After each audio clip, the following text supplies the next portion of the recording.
¿Qué pasaría si te dijera que, hace poco más de un siglo, miles de personas presenciaron algo que desafía toda explicación científica, algo que la ciencia no puede explicar? Sé que suena a fantasía, a una historia de ciencia ficción o a una conspiración sacada de una película.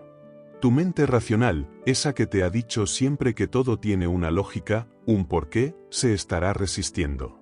Estarás pensando, eso es imposible. La ciencia lo explica todo. Si no, no es real. Y tienes razón, en parte. Pero permíteme que te haga una pregunta más incómoda, una que quizás te haga sentir un escalofrío. ¿Estarías dispuesto a considerar que hay fenómenos en este mundo que van más allá de nuestra comprensión actual, o simplemente lo descartarías como una fantasía colectiva? Piensa en ello. ¿Qué te da más miedo? ¿La idea de que exista algo que no puedes entender, o la posibilidad de que todo lo que crees que es verdad no lo sea del todo? Imagina por un momento que la realidad es mucho más maleable de lo que nos han enseñado, que los límites de lo posible son más una construcción de nuestra mente que una verdad inalterable. Porque eso es precisamente lo que te propongo hoy. No una teoría descabellada, no una creencia sin fundamento, sino el relato de un evento que dejó perplejos a periodistas, a científicos, a creyentes y a ateos por igual. Un evento que, si lo aceptas, te obligará a reconsiderar todo lo que creías saber sobre la física, la astronomía, quizás, incluso sobre tu propia existencia. Hoy vamos a desentrañar un suceso que puso en jaque a la lógica, a la razón y a la mismísima ciencia. Un día en que el cielo se abrió de una forma que nadie ha podido explicar. Un día en que el sol, nuestra fuente de vida y de conocimiento, bailó. Sí, lo has oído bien, el día que el sol bailó en Fátima. Pero antes de sumergirnos en ese misterio, permíteme transportarte a un tiempo muy diferente al nuestro. Imagina el mundo hace poco más de 100 años. Estamos en el año 1917. La Primera Guerra Mundial está destrozando Europa. Millones de vidas se están perdiendo en las trincheras.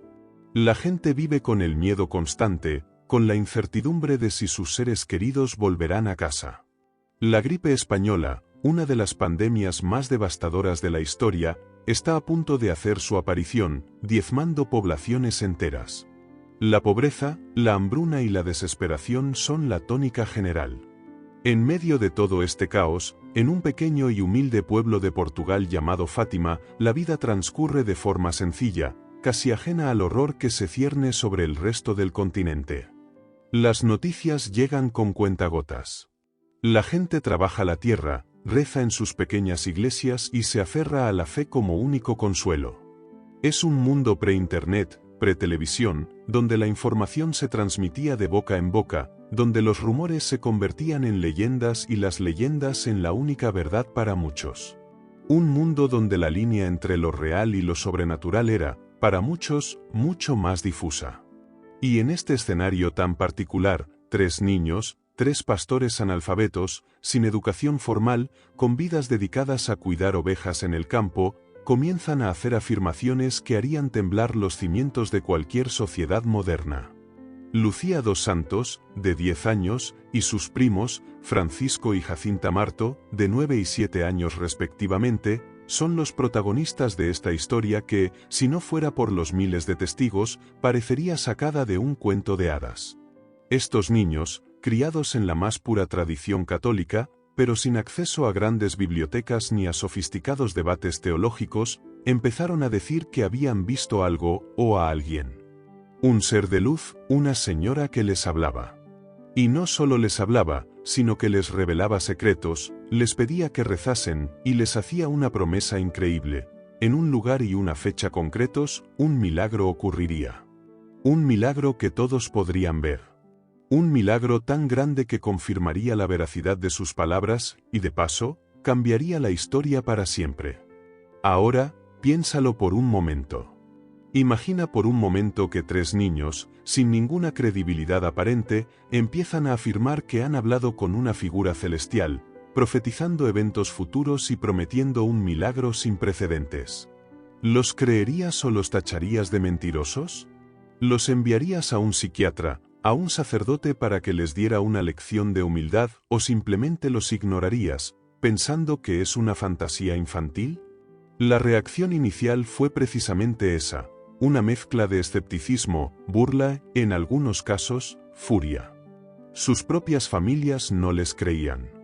Los sacerdotes del pueblo eran cautelosos, temiendo que fuera una estratagema del diablo o simplemente el fruto de la imaginación de unos infantes. Los periódicos, con un toque de cinismo, empezaron a reportar la historia, no por su veracidad, sino por lo pintoresco del asunto. Era una nota curiosa, una excentricidad de un pueblo rural. ¿Cómo no iba a serlo? Niños que hablan con apariciones, predicciones de milagros.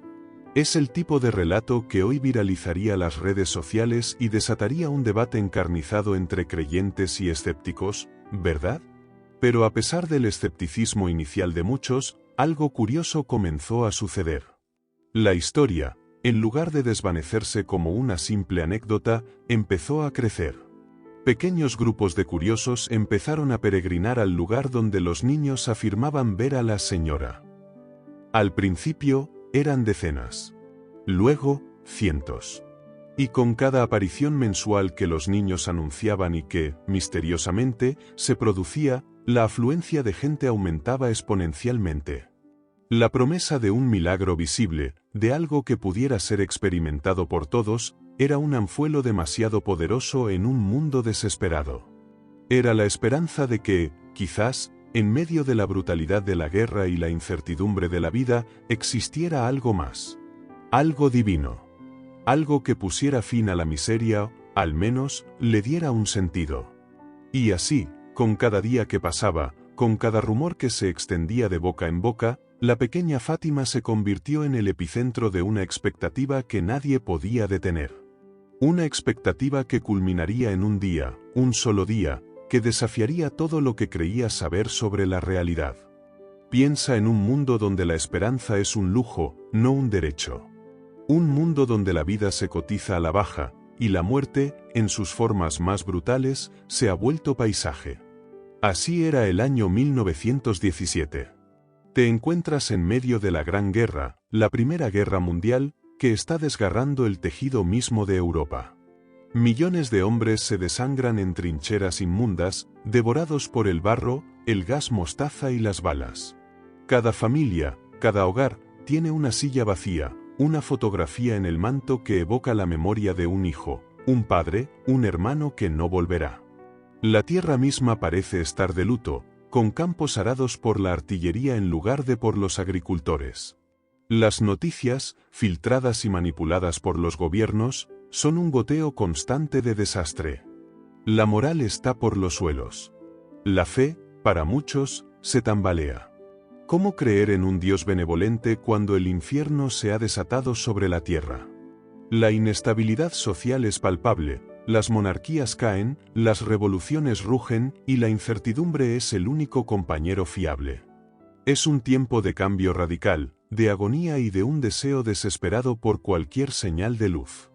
Y en este telón de fondo de desesperación global, nos adentramos en un rincón apartado de Portugal, un lugar llamado Fátima. No es un centro de poder, ni una gran ciudad. Es un pueblo humilde, de gente sencilla, campesinos que viven del trabajo de la tierra, de la fe y de las tradiciones ancestrales. No tienen grandes aspiraciones más allá de sobrevivir un día más, de alimentar a sus familias y de mantener a salvo a sus hijos. Aquí es donde entran en escena nuestros protagonistas, tres niños cuya existencia apenas sería notada por el mundo exterior si no fuera por los eventos extraordinarios que comenzaron a rodearlos. Están Lucía dos Santos, la mayor, con sus 10 años, que ya cargaba con la responsabilidad de ser la hermana mayor y la prima mayor. Su mente, aunque sencilla, era observadora y astuta. Luego estaban sus primos, Francisco y Jacinta Marto, de 9 y 7 años respectivamente.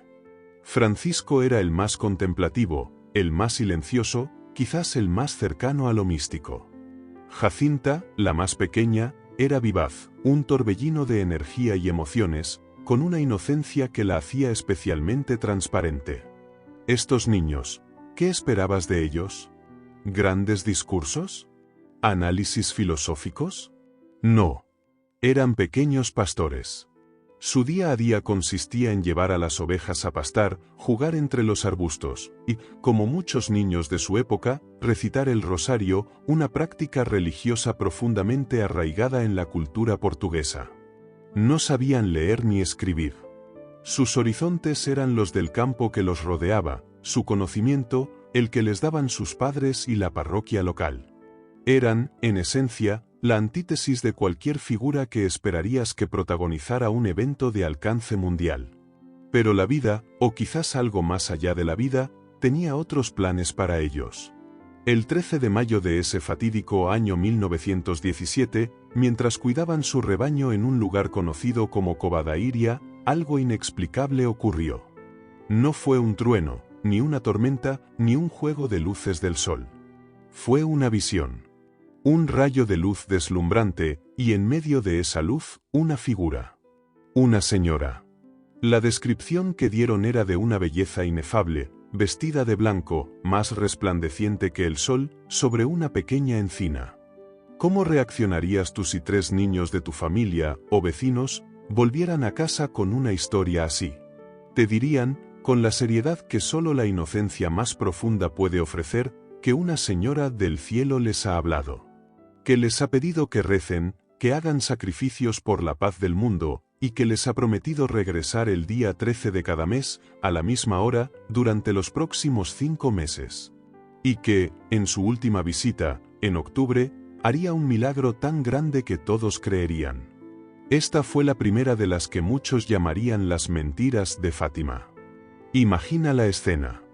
Lucía, como la mayor y la más elocuente, intentando explicar lo que sus ojos habían visto y sus oídos habían escuchado. Los adultos, la mayoría, reaccionando con una mezcla de perplejidad, incredulidad, seamos honestos, un toque de resentimiento. ¿Niños? ¿Visiones? ¿Milagros? En un momento de tanta angustia y racionalismo emergente, ¿quién podía creer algo tan fantástico? La propia madre de Lucía, María Rosa, una mujer pragmática y trabajadora, estaba furiosa. Pensó que su hija estaba mintiendo, que buscaba atención o, peor aún, que había sido engañada por el diablo. La golpeó, la regañó, la presionó para que confesara que todo era una invención. ¿Puedes culparla? En su mundo, una historia así era impensable. Era una fuente de vergüenza para la familia. Nadie quiere que su hijo sea el centro de burlas o de acusaciones de locura. Los párrocos locales, los líderes espirituales de la comunidad, también estaban divididos. Algunos, con una fe más abierta, consideraban la posibilidad. Otros, y la mayoría, eran profundamente escépticos. Veían el riesgo de fanatismo, de superstición o de que la Iglesia fuera ridiculizada. No querían ser parte de lo que parecía una farsa infantil. ¿Cómo podían 3 niños analfabetos ser los receptores de mensajes divinos? ¿No era más probable que estuvieran buscando un poco de notoriedad, o que simplemente su imaginación desbordante les jugara una mala pasada? Y aquí es donde la historia se vuelve aún más incómoda para nuestra lógica moderna. Imagina por un momento que 3 niños analfabetos empiezan a afirmar que han hablado con una figura celestial, profetizando eventos futuros y prometiendo un milagro sin precedentes. ¿Los creerías o los tacharías de mentirosos? Tu instinto te diría que es una broma, una patraña, o un síntoma de algún problema psicológico. Si fueras un científico, ¿no buscarías inmediatamente una explicación racional, descartando cualquier atisbo de lo sobrenatural? Y si fueras un creyente, ¿no sentirías un escalofrío de duda ante algo tan extraordinario, tan fuera de lo común? La mayoría, si somos honestos, tenderíamos a la segunda opción. Los tacharíamos de mentirosos. Buscaríamos una explicación plausible, terrenal. Y muchos, en Fátima, así lo hicieron. La prensa, en su mayoría anticlerical en Portugal en ese momento, se regodeaba con la historia. Para ellos, era la oportunidad perfecta para ridiculizar la fe, la superstición de la gente del campo. Escribían artículos burlones, caricaturas despectivas, presentando a los niños como manipuladores o como pobres alucinados. Para el mundo culto de las ciudades, era una anécdota ridícula, un ejemplo más de la ignorancia rural. Sin embargo, a pesar del escepticismo inicial de muchos, la historia comenzó a extenderse. Y no solo se extendió, sino que echó raíces. ¿Por qué? Quizás por la pura desesperación de un mundo en guerra. Quizás porque la idea de un milagro, de una intervención divina, era demasiado tentadora para ignorarla por completo. O quizás, y esta es la parte que te hará reflexionar, porque había algo en la autenticidad de esos niños, en su insistencia y en la coherencia de sus relatos, que a pesar de todo, resonaba en el corazón de la gente. No era la elocuencia lo que atraía, sino la sinceridad brutal de sus testimonios. No eran persuasivos en el sentido retórico, sino en la convicción inquebrantable de lo que habían experimentado. A medida que la noticia viajaba de aldea en aldea, la curiosidad empezó a vencer al escepticismo. La gente decía, si no es verdad, ¿qué pierdo por ir a ver? Si lo es, ¿y si me lo pierdo? Y así, poco a poco, lo que empezó como una serie de supuestas mentiras de 3 niños pastores, se transformó en un fenómeno. Un rumor que se convirtió en una procesión. Una semilla de incredulidad que, contra todo pronóstico, empezaba a germinar en la esperanza de miles. No por la razón, no por la lógica, sino por algo mucho más primario, algo que nuestra era de la información a menudo olvida, la necesidad humana de creer en algo más grande, especialmente cuando el mundo alrededor se desmorona. Y esa esperanza, esa curiosidad, fue el motor que empujó a la gente hacia Fátima, mes tras mes, hacia un encuentro con lo imposible. Después de esa primera, impactante visión en mayo, ¿qué crees que hicieron los niños? ¿Se echaron atrás? ¿Admitieron que todo era una broma de su imaginación? De ninguna manera. Con la inocencia más pura y la convicción más férrea, Lucía, Francisco y Jacinta no solo mantuvieron su historia, sino que anunciaron que la señora les había prometido volver. Y, sorprendentemente, regresó. El 13 de junio, un mes después de la primera aparición, los niños se dirigieron a Covadairia, al mismo lugar, a la misma hora, con un pequeño grupo de curiosos y creyentes a cuestas. Y, según sus relatos, la señora apareció de nuevo. Las visiones se repetían. Y con cada visita, la expectativa crecía. Los niños no daban detalles espectaculares que pudieran ser fácilmente desmentidos. Sus mensajes eran simples: rezar el rosario, hacer sacrificios por la paz y por los pecadores. Pero cada vez, reiteraban la promesa de un milagro aún mayor. Una señal que todos verían. Piensa en la audacia de esto. No solo estaban afirmando tener visiones privadas, sino que estaban anunciando un evento público, una especie de cita divina. Esto es lo que empezó a separar el fenómeno de Fátima de una mera alucinación infantil. Los niños no solo decían he visto algo, sino que decían vas a ver algo. Y no solo vas a ver algo, sino vas a ver algo el día 13 de cada mes, culminando en un milagro en octubre. ¿No te parece una estrategia increíblemente arriesgada si se tratara de un engaño? Un mentiroso suele huir de las promesas verificables, de las predicciones concretas. Pero ellos, con una calma asombrosa, las ofrecían. El 13 de julio, la multitud era ya notablemente mayor. La noticia se había extendido más allá de los pueblos vecinos. Había gente de otras regiones, algunos movidos por la fe, otros por la mera curiosidad morbosa, y muchos, simplemente, por la desesperación. En ese encuentro de julio, la señora no solo se manifestó, sino que les entregó a los niños lo que se conocería como los secretos de Fátima. Visiones del infierno, profecías sobre el fin de la Primera Guerra Mundial y el inicio de otra, e incluso una visión sobre el Papa y el futuro de la Iglesia. Detalles escalofriantes que, de ser inventados por niños, serían una obra maestra de la crueldad y la imaginación retorcida.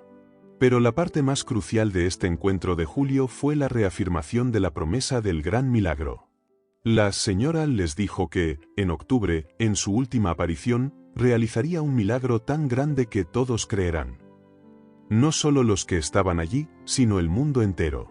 Un milagro para probar la autenticidad de las apariciones, de los mensajes, y de la propia existencia de lo divino en un mundo que se empeñaba en negarlo.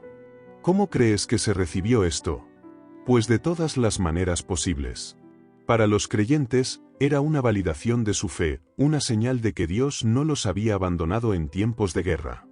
Para los escépticos y la prensa laicista, era la prueba irrefutable de que los niños eran manipulados o estaban alucinando. Ahora prometen un milagro a la vista de todos. Esto se va a poner interesante, era el pensamiento predominante en los círculos intelectuales. Había un aire de anticipación, pero teñido de sarcasmo. La gente esperaba el fracaso. Esperaban poder decir, lo sabíamos. Era una farsa. Pero la gente de Fátima, y los que venían de lejos, no estaban tan seguros. Estaban en un dilema existencial. Un milagro público, prometido con tanta anticipación. ¿Podría ser? ¿Y si sí? Aquí es donde entra en juego una parte fascinante de la psicología humana. La necesidad de sentirse parte de algo. La curiosidad, sí, pero también el miedo a quedarse fuera, a perderse el acontecimiento del siglo, ya sea un engaño monumental o una intervención divina. En agosto, de camino a Covadairia, los niños fueron secuestrados por el administrador del consejo, un hombre anticlerical que quería forzarlos a confesar que todo era mentira. Los interrogó, los amenazó, incluso los puso en prisión con criminales. Pero ni bajo coacción, ni bajo la amenaza de la muerte, los niños se retractaron de su historia. Su convicción era inquebrantable. Y ese hecho, lejos de silenciar el asunto, solo le dio más fuerza, más credibilidad a sus relatos. La desaparición de los niños y su posterior liberación, sin que se hubieran retractado, alimentó aún más el fervor popular. Si ni siquiera las autoridades podían hacerlos flaquear, ¿quizás había algo de verdad en lo que decían? La multitud que acudió en septiembre era ya enorme, miles de personas. Estaban allí por una mezcla compleja de motivos, algunos buscando la curación de enfermedades incurables, otros la paz para sus almas atormentadas por la guerra, y muchos, muchísimos, simplemente con la boca abierta y los ojos fijos en el cielo, esperando. Y ahora te planteo una pregunta que te golpeará directamente en la conciencia. Cuando la fecha del supuesto milagro se acerca, la prensa, escéptica, comienza a cubrir la historia. ¿Qué te llevaría a un lugar remoto, lleno de gente, esperando lo imposible, basándote solo en la palabra de 3 niños? ¿Qué motor interno, qué desesperación, qué anhelo, qué pizca de locura o de fe, te empujaría a ir? Piensa en ello. No había vuelos directos, ni coches cómodos. Llegar a Fátima en 1917 era una odisea. Caminar kilómetros por caminos de tierra, soportar incomodidades, dejar atrás tu vida diaria. ¿Por qué lo harías? ¿Por qué te arriesgarías a ser objeto de burla si el milagro no ocurría? ¿Qué ganabas con ello? Para un racionalista, la respuesta es nada. Es una locura. Pero la gente fue. Y te diré por qué. Porque en la vida, a veces, la curiosidad es más poderosa que la lógica. Porque la fe, incluso la más pequeña chispa, puede encender un fuego en el corazón humano cuando todo lo demás se ha quemado. O quizás, y esta es la respuesta más cruda y honesta, por un desesperado anhelo de algo más grande que ellos. En un mundo donde la muerte era cotidiana, donde la razón parecía haber fracasado estrepitosamente al llevar a la humanidad a una guerra sin fin, la idea de un milagro, de una intervención divina, de una señal del cielo, era el último bastión de la esperanza. No importaba si la prensa se reía, no importaba si los intelectuales fruncían el ceño. Para las miles de almas que empezaron a congregarse en Fátima, la promesa de la Señora era el único asidero en un abismo de incertidumbre. Así que, el escenario estaba listo. La prensa estaba al acecho, los escépticos con sus libretas, los creyentes con sus rosarios. El 13 de octubre de 1917, el mundo, o al menos una pequeña parte de él, se detendría. Los niños habían hablado. La Señora había prometido. Y miles de personas, desafiando la lógica y la razón, habían respondido a esa llamada silenciosa, esperando ver si el cielo, por un día, decidía revelar sus secretos. La cuenta atrás había terminado. Era el 13 de octubre de 1917. El día había llegado. Y la naturaleza, como si quisiera poner a prueba la fe de la multitud, había amanecido con una furia desatada. Si habías imaginado un día soleado, una atmósfera idílica para un supuesto milagro, te equivocabas. Fátima, en la cova de Iria, era un lodazal. Desde las primeras horas de la mañana, la lluvia caía a cántaros. No era una llovizna suave, era un diluvio implacable que transformaba los caminos en ríos de barro y los campos en un pantano viscoso. La gente, que había estado llegando desde la noche anterior, se apretaba bajo paraguas improvisados, capas empapadas y mantas embarradas. Las distancias no importaban. Habían venido de todas partes de Portugal, algunos de cientos de kilómetros, a pie, en carros tirados por bueyes, en trenes atestados. Eran campesinos, burgueses, intelectuales, religiosos, curiosos, escépticos. Se calcula que entre 50.000 y 100.000 personas se habían congregado en aquel inhóspito paraje.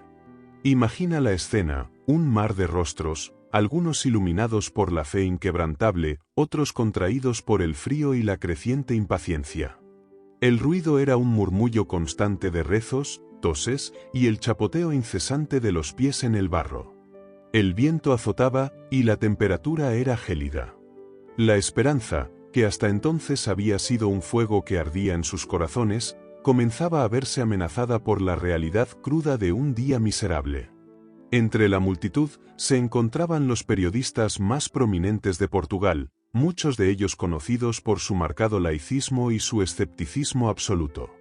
Estaban allí, no para presenciar un milagro, sino para reportar su inevitable fracaso. Venían armados con sus cámaras fotográficas, sus libretas y una sonrisa socarrona. Esperaban una farsa, un fiasco, una demostración patética de la credulidad de las masas. Habían escrito artículos burlándose de los niños, de los creyentes y de la Iglesia. Para ellos, era una oportunidad de oro para desacreditar de una vez por todas estas supersticiones medievales. Y la lluvia, a su parecer, era el escenario perfecto para el anticlímax. ¿Dónde está su milagro ahora?, susurraban algunos, mientras el agua les calaba hasta los huesos. ¿No debería la Virgen detener esta lluvia si va a aparecer? La duda, como un escalofrío helado, empezó a propagarse entre la multitud. Era una sensación incómoda, ese presentimiento de que quizás todo había sido una ilusión, una mentira infantil magnificada por el rumor y la desesperación. Los niños, Lucía, Francisco y Jacinta, estaban allí, en medio de aquel gentío.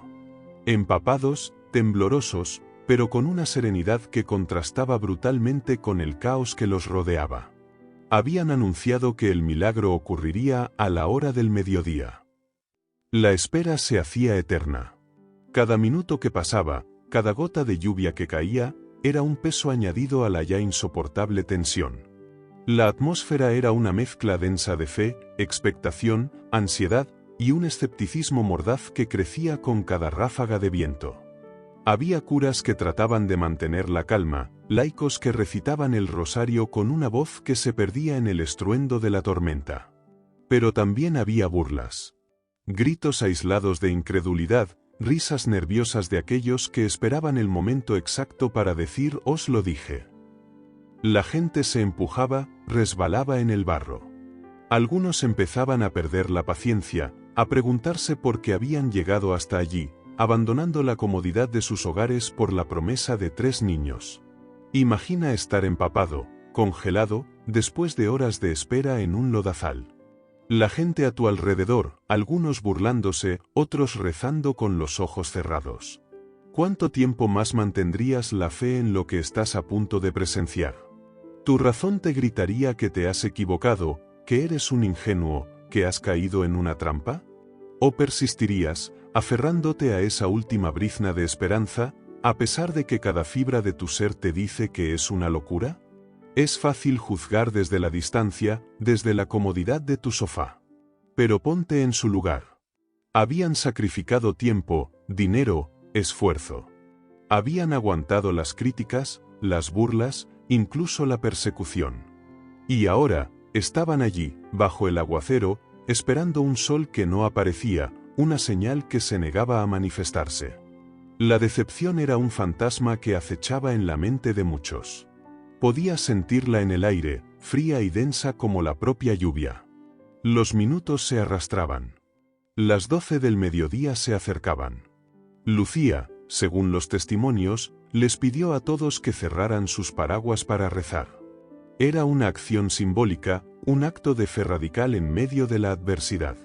Y en ese instante, en ese preciso momento en que la desesperación empezaba a ganar terreno, cuando la gente comenzaba a impacientarse, a girarse para irse, a perder las últimas esperanzas, justo cuando la duda empezaba a aflorar y a extenderse como una plaga silenciosa entre la muchedumbre empapada y tiritando, algo cambió. Un silencio tenso y casi reverencial se apoderó de la cova Dairia. No fue de golpe, sino una suspensión gradual del ruido. Las risas cesaron, los rezos se ahogaron. Todos los ojos, arrastrados por una fuerza invisible, comenzaron a fijarse en un único punto en el cielo. La lluvia, de repente, disminuyó. Primero a una llovizna, luego a nada. El aire se calmó. Y las nubes, que habían cubierto el cielo con un manto gris y opresivo durante horas, comenzaron a abrirse. No fue un amanecer glorioso, ni una explosión de luz. Fue un rasgón lento, casi reticente, que reveló no el sol brillante y esperado, sino una especie de disco plateado, opaco, que apareció detrás de las nubes. No quemaba los ojos. Podías mirarlo directamente, sin parpadear, sin sentir la más mínima molestia. Algo que, por sí mismo, ya era una anomalía. Porque mirar directamente al sol es doloroso, casi insoportable. Pero este sol no lo era. Y fue entonces cuando el terror y el asombro se mezclaron. Porque aquel disco plateado no se quedó quieto. Comenzó a moverse. A girar sobre sí mismo como una rueda, con una velocidad vertiginosa. Y a medida que giraba, lanzaba rayos de luz de colores vibrantes rojo, azul, amarillo, verde que iluminaban a la multitud y el paisaje circundante. La gente, atónita, veía como sus ropas empapadas, los árboles y el suelo fangoso se teñían con estos matices iridiscentes, como si estuvieran dentro de un caleidoscopio cósmico. Era una danza hipnótica, una explosión de color en un día que había prometido solo miseria. Pero eso no era todo. El fenómeno se intensificó. El disco solar, según los testimonios, comenzó a balancearse en el cielo, a moverse en zigzag, como si se desprendiera de su órbita. Parecía que iba a precipitarse sobre la tierra, que caería sobre la multitud. Un grito colectivo de terror se elevó de miles de gargantas. La gente se arrojaba al suelo, algunos pidiendo perdón por sus pecados, otros pensando que el fin del mundo había llegado. Padres abrazaban a sus hijos. El caos se apoderó de la escena, pero era un caos de asombro y pánico, no de burla o escepticismo. Periodistas que habían venido a reírse se encontraron a sí mismos escribiendo frenéticamente, con manos temblorosas, intentando describir lo indescriptible. Ateos reconocidos, como Avelino de Almeida, del periódico O Século, el diario más influyente de Lisboa y marcadamente anticlerical, testificaron haber visto el fenómeno. Sus relatos, publicados días después, son un testimonio escalofriante de lo que presenciaron, más allá de cualquier ideología o creencia. Describían un sol que giraba, se balanceaba, y que parecía caer sobre la multitud. Y entonces, tan repentinamente como había comenzado, el fenómeno cesó. El sol, o lo que fuera aquel disco, volvió a su posición original en el cielo. La luz se normalizó. El terror se disipó y fue reemplazado por un silencio atronador, solo roto por los sollozos de alivio y el murmullo asombrado de miles de voces. Pero lo más impactante aún estaba por venir. La gente, aturdida, comenzó a levantarse del barro. Y notaron algo imposible. Sus ropas, que hacía un momento estaban empapadas y sucias, estaban completamente secas. El suelo, que era un lodazal, estaba seco y sin rastro de barro. No había explicación lógica para esto. El fenómeno duró apenas unos 10 minutos, pero en ese breve lapso de tiempo, la realidad, tal como la conocíamos, había sido desafiada de una manera que ni la ciencia más avanzada puede comprender. Un milagro. O una ilusión colectiva tan poderosa que desafía toda explicación racional. Y esa es la pregunta que sigue resonando. ¿Cómo explicas que miles de personas, incluyendo escépticos y periodistas, hayan presenciado el mismo fenómeno anómalo y que éste haya tenido un efecto físico imposible como el secado instantáneo? La lógica no tiene una respuesta. Y en esa falta de respuesta reside el verdadero poder del misterio de Fátima. Te has empapado, te has congelado, y la lluvia ha cesado de forma antinatural. El cielo, hace un instante, era una masa plomiza de nubes y aguacero. Ahora, un agujero se ha abierto. Y a través de él, no ves el sol habitual que te obliga a apartar la mirada. Ves algo diferente. Lo que apareció en el cielo de Fátima el 13 de octubre de 1917 no era el sol al que estás acostumbrado. No era una esfera incandescente, ni una fuente de luz cegadora. Era, según los testimonios de decenas de miles de personas, un disco opaco y plateado, con bordes bien definidos, que podías mirar directamente sin sentir la menor molestia, sin que tus ojos lagrimearan ni te dolieran. ¿No es eso, en sí mismo, un desafío a la física elemental? La luz del sol es inmensamente potente. Mirarlo fijamente provoca ceguera. Pero este sol no lo hacía. Y entonces, el asombro se convirtió en terror. Este disco, esta anomalía en el cielo, no se quedó quieto. Comenzó a girar sobre sí mismo, frenéticamente, como una rueda gigantesca que ha cobrado vida propia. Imagina un platillo girando a una velocidad inimaginable, emitiendo haces de luz. Y no cualquier luz. Eran rayos de colores vibrantes que emanaban del disco: rojo, azul, amarillo, verde, violeta. Estos haces de luz se proyectaban sobre la multitud, sobre el paisaje, sobre los árboles empapados. La gente, la ropa, el barro, todo se tiñó con estos matices iridiscentes, como si estuvieras dentro de un caleidoscopio cósmico giratorio. Piensa en una discoteca al aire libre, pero con la luz del sol como foco principal y una energía que no es terrenal. La descripción más recurrente, y la que le dio nombre al suceso, es la de un sol que bailaba. No era un movimiento estático, ni un fenómeno atmosférico predecible. Era un baile errático, zigzagueante, un movimiento que, según los testigos, parecía desprenderse de su órbita. La sensación colectiva fue de que el sol, de alguna manera, se había soltado del cielo y se precipitaba hacia la Tierra. ¿Cómo reaccionarías si vieras el astro rey de nuestro sistema solar, la fuente de toda vida, comportarse de esta manera? ¿Entrarías en pánico? ¿Gritarías? ¿Buscarías refugio? Miles de personas hicieron exactamente eso. Un grito colectivo de terror se elevó de la cova Dairia. La gente cayó de rodillas, con las manos juntas, algunos orando desesperadamente, otros pidiendo perdón por sus pecados, convencidos de que el fin del mundo había llegado. Padres abrazaban a sus hijos.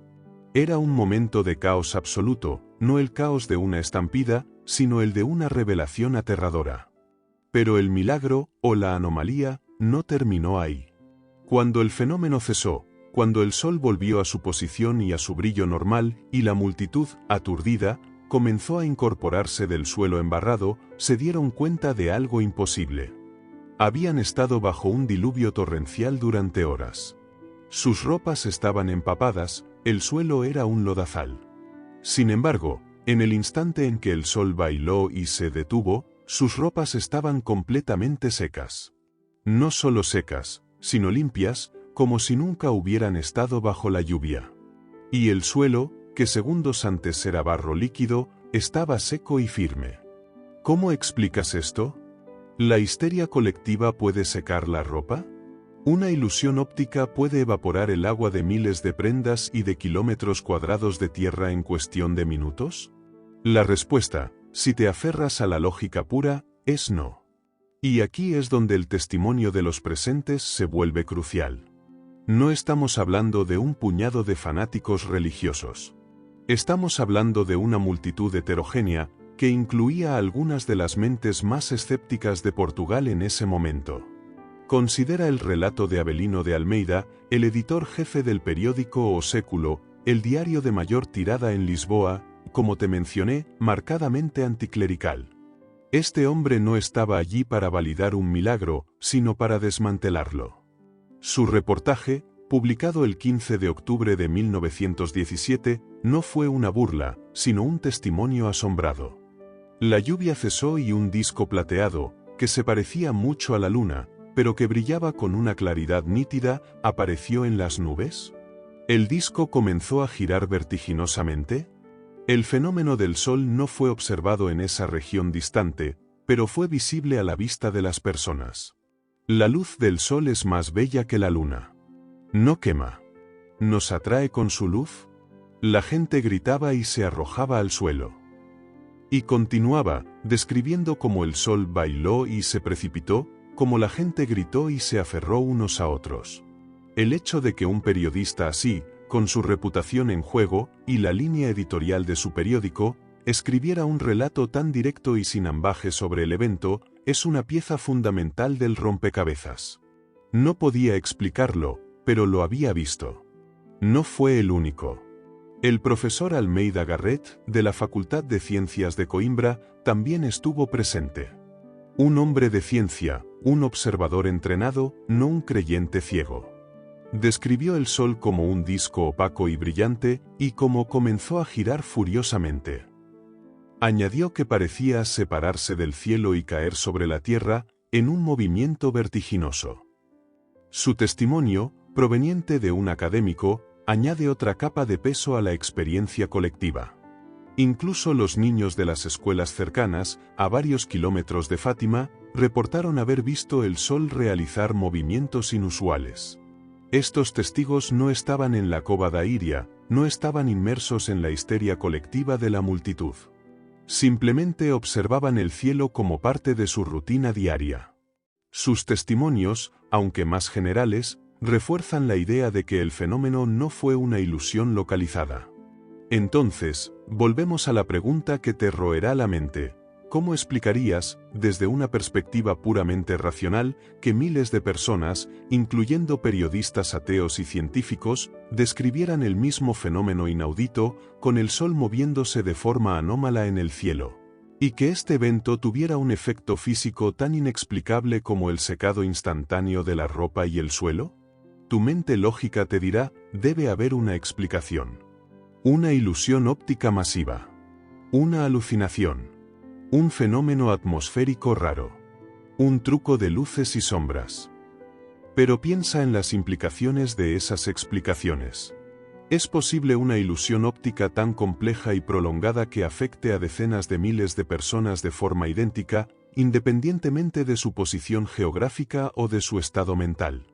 ¿Es plausible una histeria colectiva que se manifieste de forma tan vívida y coordinada, incluyendo la percepción de un Sol bailando, lo más crucial, que resulte en un secado físico instantáneo? Y si fue un fenómeno atmosférico, ¿por qué no se ha repetido, y por qué no hay precedentes ni explicaciones científicas que lo avalen? La respuesta rápida, la que la comunidad científica, hasta el día de hoy, tiene que admitir a regañadientes, es esta: no hay una explicación científica aceptada para lo que ocurrió ese día. No existe una teoría que logre englobar y justificar todos los elementos del relato: el Sol opaco, el giro, los colores, el movimiento zigzagueante, lo más desafiante de todo, el secado instantáneo de una multitud empapada. La ciencia busca patrones, leyes, explicaciones replicables. El milagro del Sol de Fátima no encaja en ninguno de esos moldes. No es un evento que pueda ser reproducido en un laboratorio, ni observado con instrumentación moderna para su análisis. Se mantiene como un outlier, una anomalía en la historia de la observación humana. Así que, aquí te encuentras. Con los testimonios de 70.000 a 100.000 personas, muchos de ellos escépticos, que describen exactamente el mismo evento imposible. Con la evidencia de ropa y suelos secos en cuestión de minutos. Y con la ausencia de una explicación científica que satisfaga por completo. El milagro del Sol de Fátima no solo desafía la lógica, te obliga a enfrentarte a los límites de tu propia comprensión del universo. ¿Qué harás con esta información? ¿La descartarás como una locura colectiva, o te atreverás a considerar que quizás, solo quizás, hay más en el cielo y en la tierra de lo que nuestra ciencia, por muy avanzada que sea, puede explicar? La decisión es tuya. Vimos el milagro, ¿verdad? O al menos, lo que para decenas de miles de personas fue un milagro. El sol bailó, la ropa se secó. Un espectáculo sin precedentes que desafía la lógica. Pero tu mente, la misma que te ha llevado hasta aquí, está gritándote, tiene que haber una explicación. No puede ser tan simple como un milagro, punto. Y tienes razón en querer buscarla. Es la naturaleza humana, la búsqueda de la verdad, el deseo de entender lo incomprensible. Desde el momento en que los testimonios del milagro del sol de Fátima se publicaron y se extendieron por todo el mundo, la comunidad científica, los escépticos y los racionalistas han intentado desentrañar el misterio.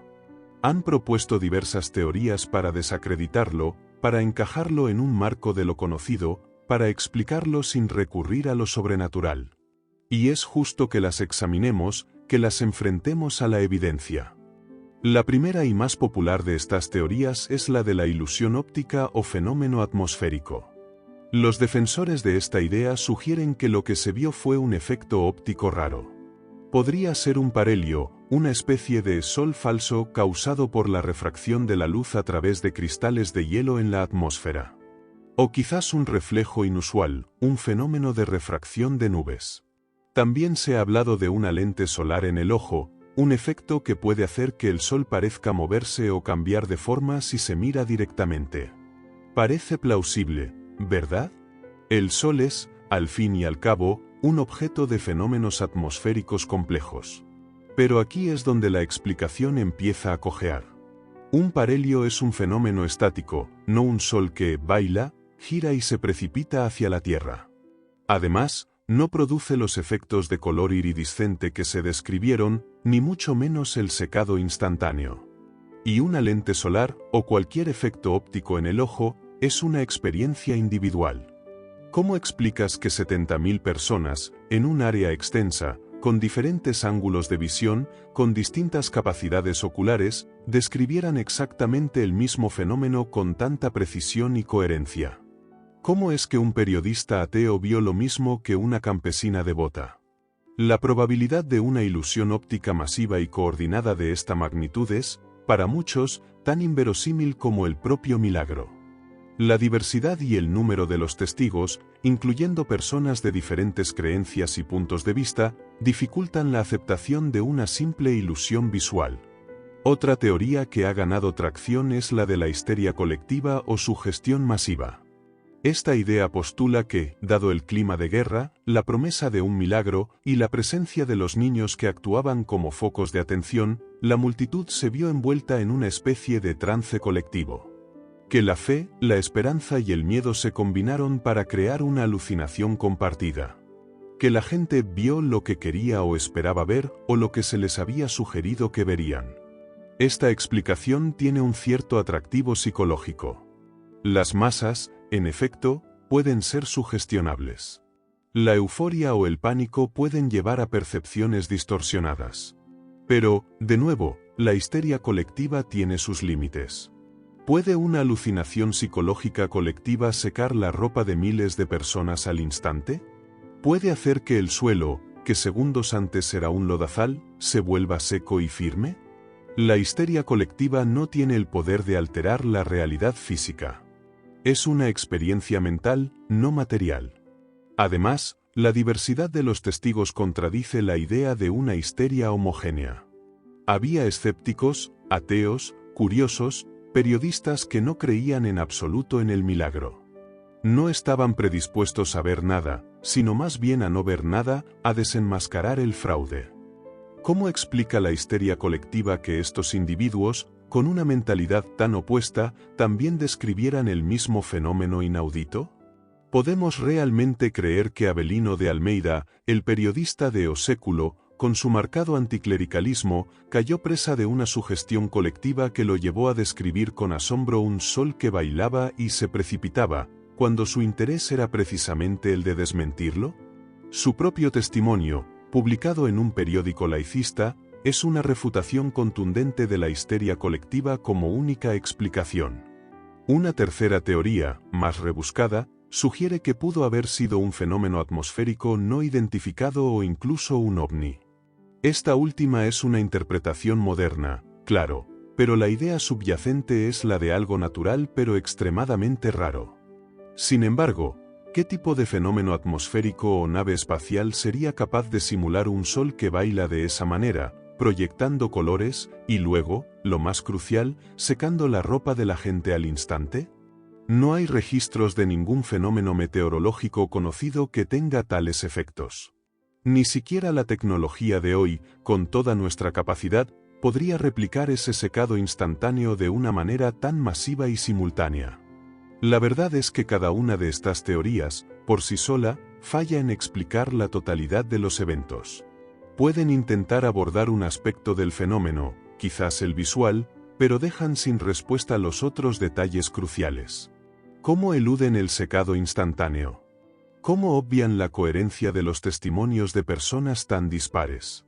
La suma de todas las partes hace que sea extremadamente difícil para cualquier explicación puramente racional o científica dar cuenta del milagro del sol. Y es aquí donde la controversia se vuelve más profunda, más incómoda. Si un evento de esta magnitud no puede ser fácilmente desmentido por la ciencia o explicado por la razón, ¿dónde nos deja eso? ¿Nos obliga a confrontar los límites de nuestro conocimiento? ¿Significa que hay realidades que van más allá de lo que podemos medir, pesar y analizar en un laboratorio? O, quizás, la pregunta más dolorosa para una mente racionalista, ¿estamos ante algo que simplemente no queremos creer? Porque aceptar que algo así ocurrió y que no tiene una explicación convencional, desafía el paradigma fundamental de nuestra era moderna. Si la ciencia, que es la base de nuestra comprensión del universo, no puede explicar un evento presenciado por decenas de miles de personas, ¿qué significa eso para la fiabilidad de la ciencia misma? ¿Significa que hay lagunas en nuestro conocimiento tan grandes que pueden albergar lo que llamamos milagros? Esta es la verdadera polémica de Fátima. No es solo un debate entre creyentes y no creyentes. Es un debate sobre la naturaleza de la realidad. Para el científico, el milagro del sol es un problema. Es un dato anómalo que se resiste a ser categorizado, una pieza que no encaja en el rompecabezas. Y cuando algo no encaja, la tendencia es a descartarlo o a reinterpretarlo hasta que, de alguna manera, parezca encajar. Pero Fátima se niega a ser encajada. La persistencia de este evento en la memoria colectiva, en los libros de historia y en los debates científicos, se debe precisamente a esta resistencia a la explicación. Si fuera un fraude fácil de desenmascarar, una ilusión simple, ya habría sido relegado a las notas a pie de página de la historia. Pero no lo ha sido. Se sigue debatiendo, se sigue estudiando, precisamente porque desafía nuestras categorías. Incluso hoy, casi 107 años después de los hechos, el debate continúa.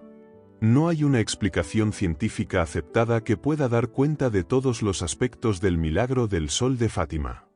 Los argumentos esgrimidos por los escépticos son insuficientes para refutar la totalidad del fenómeno, especialmente el aspecto físico del secado instantáneo y la coherencia de los testimonios de una masa tan grande y diversa de personas. Así que, el milagro del sol de Fátima permanece como una espina en el costado de la razón pura. Un recordatorio incómodo de que quizás, solo quizás, nuestra comprensión del universo es incompleta. Que hay fuerzas, fenómenos, o realidades que todavía no podemos aprender con nuestras herramientas actuales. Y eso, para algunos, es aterrador. Para otros, es una fuente de asombro y de la más profunda de las esperanzas. La controversia sigue viva, no porque la verdad sea escurridiza, sino porque lo que sucedió ese día en Fátima desafía nuestras preconcepciones más arraigadas sobre lo que es posible. Y en ese desafío reside su poder inquebrantable. Hemos viajado a través de la incredulidad, el asombro y la perplejidad. Hemos visto cómo miles de personas presenciaron lo imposible y cómo la ciencia, hasta ahora, no ha logrado ofrecer una explicación que satisfaga a todos. Pero, ¿qué pasó después de aquel día en que el sol bailó? ¿Se desvaneció el recuerdo? ¿Se convirtió en una mera anécdota histórica? Para nada. El milagro del sol de Fátima no fue un evento aislado, un destello fugaz. Fue el inicio de un legado que ha moldeado la fe de millones y que sigue resonando en la historia hasta el día de hoy. El impacto más inmediato y significativo de Fátima se sintió en la Iglesia Católica. Imagina el dilema para el clero. Por un lado, tenían a 3 niños que afirmaban haber visto a la Virgen María y que un milagro público había confirmado sus palabras. Por otro, la rigidez de la doctrina, la necesidad de prudencia y la presión de un mundo cada vez más racionalista. La Iglesia no es conocida por su rapidez en reconocer eventos sobrenaturales. Al contrario, es famosa por su cautela, por sus largos procesos de investigación, por el escrutinio minucioso de cada detalle. Pero la evidencia en Fátima era abrumadora. El testimonio de miles de personas, incluyendo figuras anticlericales y escépticas, era difícil de ignorar. Los obispos locales, en un principio dubitativos, iniciaron una investigación. Se recogieron testimonios, se analizaron los hechos, se ponderaron las pruebas. No fue un camino fácil. Hubo mucha resistencia interna, muchos que preferían el silencio a la controversia. Finalmente, después de 13 años de investigación y deliberación, el 13 de octubre de 1930, el obispo de Leiria, José Alves Correia da Silva, declaró las apariciones de Fátima como dignas de fe. Es decir, la Iglesia dictaminó que no había nada en ellas que contradijera la fe católica y que, de hecho, se consideraban fenómenos sobrenaturales. Este reconocimiento oficial no fue una mera formalidad, fue un espaldarazo gigantesco que validó la experiencia de los niños y de la multitud.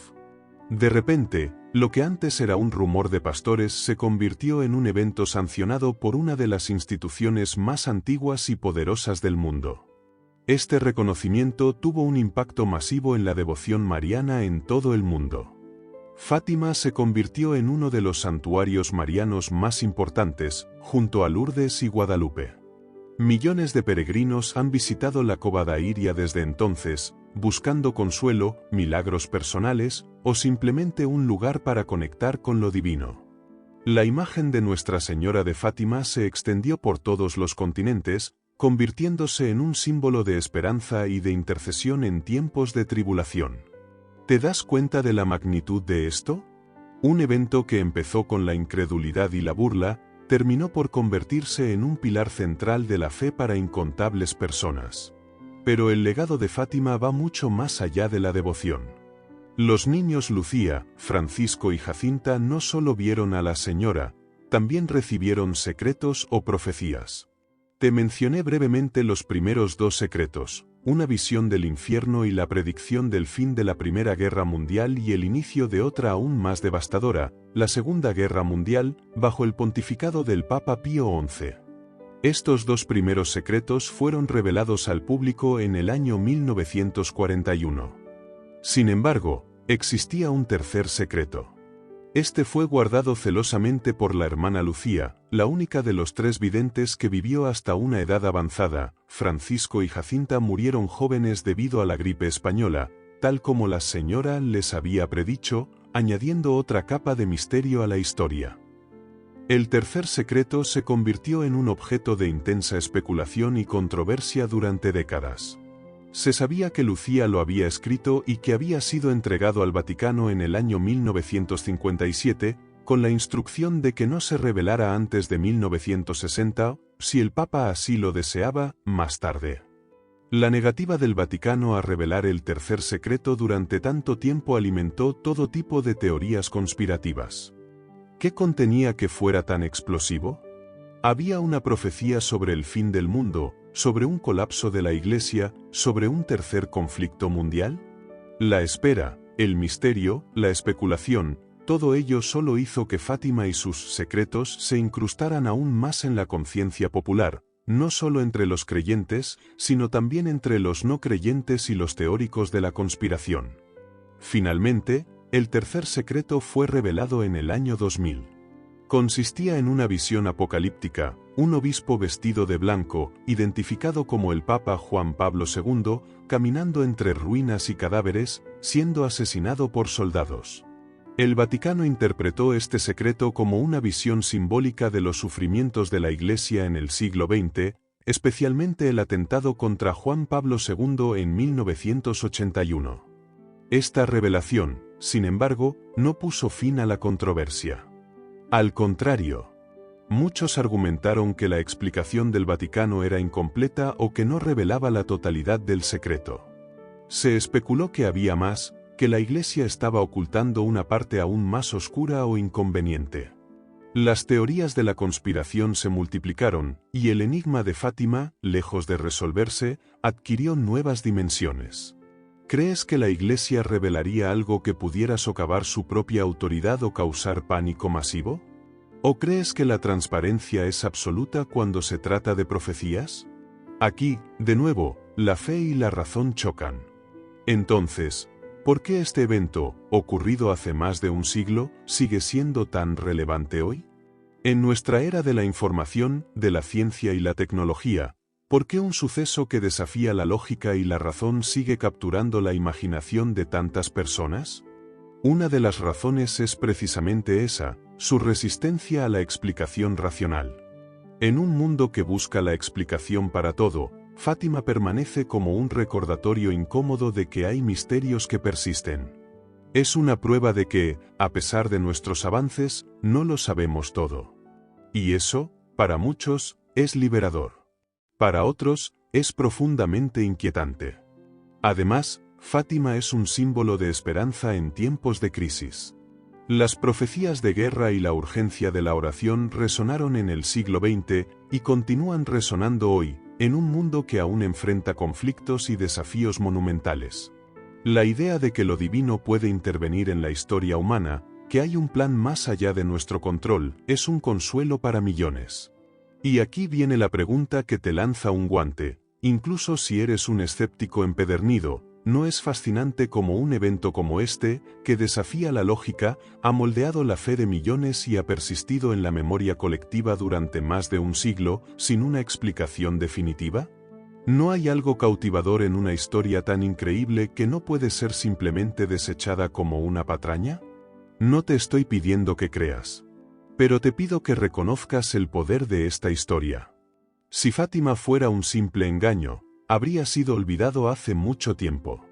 Si fuera una mera ilusión, no habría resistido el escrutinio y la crítica durante 107 años. Su persistencia, su impacto global, su capacidad para seguir provocando debates apasionados, sugieren que hay algo más. Fátima es un enigma porque se niega a ser domesticado por nuestras categorías racionales. Es un faro de fe para quienes encuentran en ella una prueba de la intervención divina, un recordatorio de que lo trascendente puede irrumpir en lo mundano. Pero incluso para el no creyente, Fátima es un fenómeno sociohistórico ineludible. Un caso de estudio sobre la percepción, la psicología de masas, la influencia de la creencia y la resiliencia de las narrativas extraordinarias. Independientemente de tu postura, Fátima te obliga a pensar. Te obliga a cuestionar tus propias certezas. Te obliga a enfrentarte a la posibilidad de que lo que sabemos es solo una fracción de lo que hay por saber. Y en esa confrontación, en esa provocación, reside su verdadero y perdurable legado. Fátima no es solo una historia del pasado, es un desafío para tu presente, una pregunta abierta que te susurra: ¿estás realmente seguro de todo lo que crees? Hemos llegado al final de nuestro viaje. Hemos explorado los recovecos de un evento que desafía la razón, que se burla de la lógica y que ha perdurado en la memoria colectiva por más de un siglo. Hemos caminado por los campos embarrados de Fátima, hemos sentido la lluvia gélida y hemos presenciado, a través de los ojos de decenas de miles de testigos, cómo el Sol, nuestra estrella fundamental, parecía desobedecer todas las leyes de la física. ¿Recuerdas? Comenzamos con una pregunta provocadora: ¿y si todo lo que crees sobre la ciencia es una mentira? Esa era solo la punta del iceberg. Hemos profundizado en la historia de 3 niños inocentes cuyas visiones, al principio ridiculizadas, se convirtieron en el centro de una expectativa mundial. Hemos visto cómo la promesa de un milagro, en medio de la desesperación de la Primera Guerra Mundial, arrastró a una multitud inimaginable, incluyendo a los más recalcitrantes escépticos y periodistas. El 13 de octubre de 1917 fue el clímax. Bajo un cielo tormentoso, con el lodo hasta las rodillas y el frío calando los huesos, la gente esperó. Y entonces, ocurrió. El sol, o un disco plateado que se le parecía, bailó.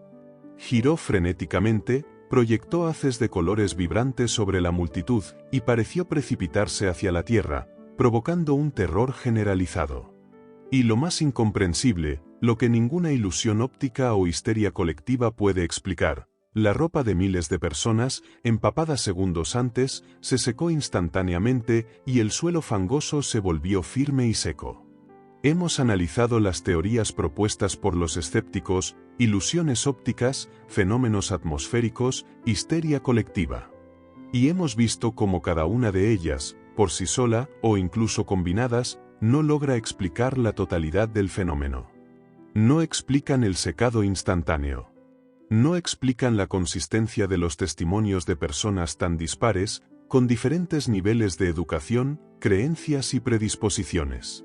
Es como intentar encajar un cuadrado perfecto en un agujero redondo, simplemente no funciona. La Iglesia Católica, una institución que no se caracteriza por su credulidad espontánea, investigó durante 13 años antes de declarar las apariciones dignas de fe. Este reconocimiento dio a Fátima un estatus y un impacto global, convirtiéndola en uno de los centros de peregrinación más importantes del mundo. Y los secretos de Fátima, con sus profecías de guerras y sus misterios sin resolver, han añadido capas de intriga que resuenan hasta el día de hoy, manteniendo viva la controversia y la especulación. Entonces, ¿qué hacemos con todo esto? No te pido que te arrodilles y creas. No te pido que abandones tu lógica o tu escepticismo. De hecho, te animo a que sigas cuestionando, a que busques tus propias respuestas. Pero te hago una pregunta que se atreve a desafiar tus certezas más arraigadas. ¿Estás dispuesto a descartar la posibilidad de que existan fenómenos que trascienden nuestra comprensión actual o el milagro de Fátima, con sus miles de testigos y su innegable impacto histórico, te hace cuestionar los límites de lo que creemos posible? Piensa en lo que implicaría descartarlo todo. Sería decir que decenas de miles de personas, incluyendo periodistas reputados y científicos de la época, mintieron, alucinaron de forma idéntica o fueron víctimas de una coincidencia tan extraordinaria que desafía la probabilidad estadística. Sería decir que la ciencia lo ha explicado todo, incluso cuando no tiene una respuesta convincente para el secado instantáneo o para un sol que se comporta como si estuviera vivo. ¿No es más arrogante negar la posibilidad de lo inexplicable que aceptar que nuestro conocimiento es limitado? Por otro lado, aceptar que algo extraordinario, algo que desafía nuestras leyes naturales, pudo haber ocurrido, te abre a un universo mucho más complejo y fascinante. Te invita a considerar que la realidad no es una caja cerrada, que hay dimensiones o fuerzas que aún no hemos descubierto, o que quizás nunca podremos comprender del todo con nuestros instrumentos y nuestra razón. El milagro del sol de Fátima es, para muchos, la prueba irrefutable de que lo sobrenatural puede irrumpir en lo natural.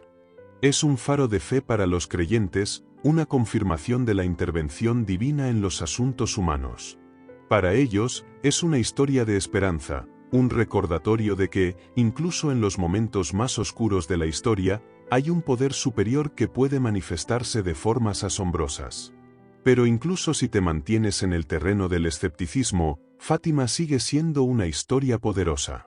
Es un estudio de caso sobre la percepción humana, sobre la psicología de masas, sobre cómo los eventos extraordinarios pueden moldear la historia, la cultura y la fe de generaciones enteras.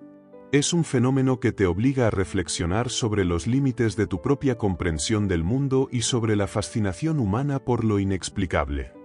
No importa tu postura. El día que el sol bailó no es solo una historia antigua que se cuenta en libros polvorientos. Es un desafío. Un desafío a tu lógica, a tus preconcepciones, a la comodidad de tu visión del mundo. Es una invitación a la reflexión profunda, a mirar más allá de lo evidente, a cuestionar lo que das por sentado. Y, para muchos, es la prueba más contundente de que, en este universo, hay mucho más en el cielo y en la tierra de lo que soñamos en nuestra filosofía. El misterio persiste. La elección de qué creer o qué cuestionar es tuya. ¿Estás listo para tomarla?